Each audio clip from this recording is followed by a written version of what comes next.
Hello guys, welcome to Nipa Das kitchen. ভিউয়ারদেরকে আমার অনেক নমস্কার। বন্ধুরা, তোমরা সবাই কেমন আছো? আশা করি সবাই ভালো আছো। বন্ধুরা, কালাইডাঙ্গা ফুল আগুনে পুড়িয়ে কি মজাদার একটা ভর্তা রেডি করতে যাচ্ছি। তোমরা দেখো, একেবারে নতুন রেসিপি, এটা ফার্স্ট টু লাস্ট এত ভালো লাগবে এই ভর্তাটা তোমাদের এই রেসিপিটা দেখে। হ্যালো বন্ধুরা, এটা হচ্ছে কানাইডাঙ্গা ফুল। এই কানাইডাঙ্গা ফুলটাকে পুড়িয়ে নিচ্ছি। এই কানাইডাঙ্গা ফুল দিয়ে একটি অসাধারণ রেসিপি বানাবো। এই কানাইডাঙ্গা ফুলটা সাধারণত আমাদের গ্রামে পাওয়া যায়। মর্নিং ওয়াক করতে গিয়েছিলাম, গাছের নিচে অনেক ফুল পড়েছিল, ফুলগুলো তুলে নিয়ে আসলাম। এবার গ্যাসে ফুলগুলোকে পুড়িয়ে নিচ্ছি। তোমরা ফার্স্ট টু লাস্ট দেখতে থাকো। এই কানাইডাঙ্গা ফুলের রেসিপিটা তোমাদের কিন্তু খুব ভালো লাগবে। এই ফুলটা খেলে হাই প্রেশার, তারপর হচ্ছে ডায়াবেটিস, জন্ডিস সব কিছু কমে যায়। এত ভালো এই ফুলটা, গ্যাস কমে, পেটে কোনো ট্রাবলস থাকে না, শরীরের জন্য খুব ভালো এটা। ফুলটাকে খুব ভালো মতো পুড়িয়ে নিব। দেখো বন্ধুরা, ফুলগুলো পুড়িয়ে নিয়েছি।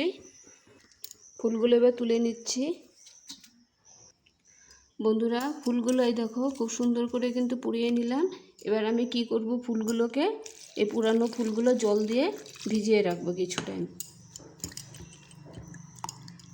তোমরা দেখতে থাকো না বন্ধুরা, এত সুন্দর বানাবো রেসিপিটা। বন্ধুরা, কালাইডাঙ্গা ফুলের সাথে লাগবে শুকনো লঙ্কা ভাজা। শুকনো লঙ্কাটা ভেজে তুলে নিব।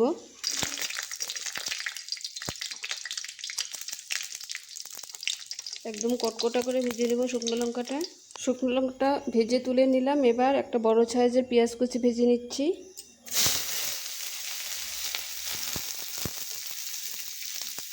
তারপর দিয়ে দিচ্ছি কয়েক কোয়া রসুন। এবার পেঁয়াজ রসুনটা ব্রাউন কালার করে ভেজে নেব।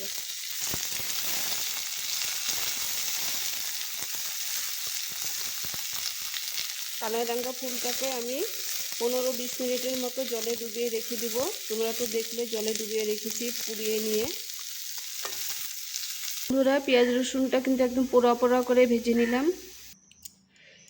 10 মিনিটের মতো জলে ভিজিয়ে রেখেছিলাম ফুলগুলো। এবার খুব ভালো মতো ধুয়ে জলটাকে চেপে ফুলগুলো তুলে নিচ্ছি। তোমরা ফার্স্ট টু লাস্ট দেখো, এত ভালো লাগবে আজকের এই কানাইডাঙ্গা ফুলের রেসিপিটা। আমাদের গ্রামেই পাওয়া যায় এটা, এখন তোমাদের টাউন শহরে পাওয়া যায় কি না জানি না। এবার দিয়ে দিচ্ছি এর উপর শুকনো লঙ্কা ভাজাটা। তারপর দিয়ে দিচ্ছি পেঁয়াজ রসুনটা যে ভেজে নিলাম, সেই পেঁয়াজ রসুন ভাজাটা। দিয়ে দিচ্ছি কাঁচা সর্ষের তেল। দেখো বন্ধুরা, আমি রেসিপিটা এখনও রেডি করিনি, দেখতে কত ভালো লাগছে, খেতে কেমন লাগবে সেটা বলো। ভালো একটা স্মেল হওয়ার জন্য দিয়ে দিচ্ছি বিট লবণ পাউডার। সব কিছু দেওয়া হয়ে গেছে। এবার আমি এটাকে খুব সুন্দর করে মাখিয়ে নিব।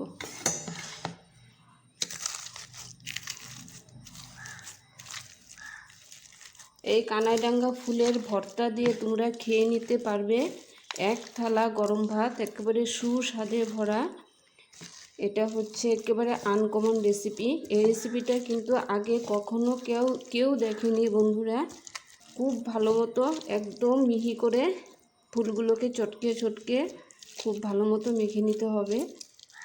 ও বন্ধুরা, আমার তো রেসিপিটা বানাতে বানাতে জিভ দিয়ে জল টপ টপ করে পড়ছে। কখন গরম গরম ভাত দিয়ে এই কালাইডাঙ্গা ফুলের ভর্তাটা আমি খাবো। বন্ধুরা, রেসিপিটা যদি বন্ধুদের ভালো লেগে থাকে অবশ্যই সুন্দর করে একটা কমেন্টে জানাবে আমাকে কানাইডাঙ্গা ফুলের ভর্তা রেসিপিটা তোমাদের আজকে কেমন লাগলো।